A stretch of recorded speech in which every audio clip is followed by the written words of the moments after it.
झारखंड का कोडरमा जिला राज्य में बिजली उत्पादन का एक प्रमुख केंद्र है। यहाँ से कई गांव, शहर, राज्य और जिले रोशन होते हैं, लेकिन कहते हैं ना, सबसे ज़्यादा अंधेरा चिराग के तले ही होता है। इस जिले के अंदर आने वाले गांवों की कहानी भी कुछ ऐसी ही है। देखिए हमारी ये रिपोर्ट।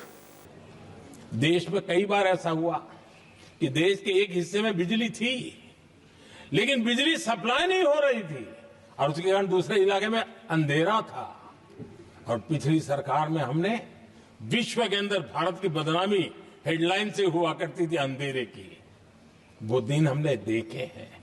और तब जाकर के एकता के मंत्र को लेकर के संविधान की भावना को जीने वाले हम लोगों ने वन नेशन वन ग्रिड को परिपूर्ण कर दिया। और इसलिए आज बिजली के प्रवाह को निर्विरोध रूप से हिंदुस्तान के हर कोने में ले जाया जा सकता है।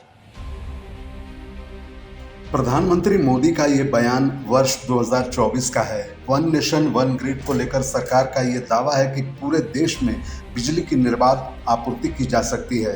फिर देश और विदेश को रोशन करने वाले झारखंड की हालत इतनी खस्ता क्यों? आखिर क्या कारण है कि कोडरमा के इस गांव में बिजली को पहुंचने में 78 साल लग गए? आज 78 साल बाद जब फुलवरिया गांव में बिजली पहुंची तो लोग झूम उठे। विद्युतीकरण जैसी मामूली व्यवस्था के बहाल होने पर उद्घाटन करने के लिए केंद्रीय मंत्री और विधायक फीता काटने पहुंच गए। प्रशासनिक अमला 9 स्थापित ट्रांसफार्मर के नीचे इकट्ठा हो गया। फुलवरिया जो शहर से बिल्कुल सटा हुआ है, कलेक्ट्रेट से लगभग 1.5 से 2 किलोमीटर दूरी पर है। तो वहाँ पे फॉरेस्ट एरिया में आने के वजह से बहुत बार हम खुद भी विधानसभा में भी इस बात को रखी, लोकसभा में भी, फिर मेहरा जी के द्वारा भी विधानसभा में रखा गया। और जब भी जिला में भी मीटिंग होती थी कि किसी भी तरह से वो यहाँ पे लाइट की व्यवस्था, बिजली की व्यवस्था की जानी चाहिए। और आज ये खुशी है कि आज फुलवरिया गाँव में बिजली विभाग की ओर से और फॉरेस्ट डिपार्टमेंट की ओर से जो भी उलझने थी, जो समस्या थी, उसका समाधान करते हुए आज फुलवरिया में बिजली गया है। लोगों में काफ़ी खुशी है क्योंकि आज़ादी के 77-78 साल बाद अभी उस गांव में गया। वैकल्पिक तौर पे सोलर लाइट था वहाँ। आज़ादी के बाद पहली बार आज फुलवरिया में रोशनी दिखी तो ऐसा लगा जैसे वहाँ नया सूर्योदय हुआ, क्योंकि वहाँ पर के जो माताएं बहनें हैं, भाई बंधु हैं, प्यारे बच्चे हैं, आज काफ़ी असुविधा में जीवन यापन कर रहे थे।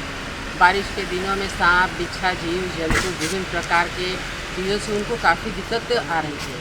और सबसे बड़ी बात है कि आज बच्चों को पढ़ने के एक बढ़िया सा आंगनबाड़ी केंद्र नहीं है, पूरा जीर्ण शीर्ण अवस्था में है। वहाँ पर रोड नहीं है, पानी पीने की सुविधा नहीं है। हम लोग चाह करके भी नहीं दे सकते थे क्योंकि वो फॉरेस्ट एरिया में आता था।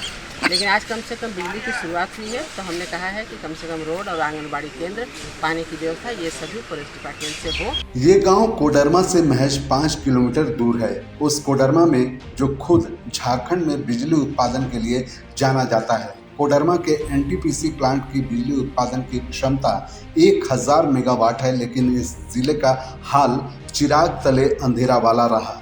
जो राज्य और जिले को रोशन करता रहा, उसके 5 किलोमीटर दूर खुद अंधेरा छाया रहा। न जाने और ऐसी कितनी मूलभूत सुविधाएं हैं जिससे ये गांव आज तक वंचित है। कोडरमा से आइडियल एक्सप्रेस के लिए संवाददाता राम कुमार की रिपोर्ट।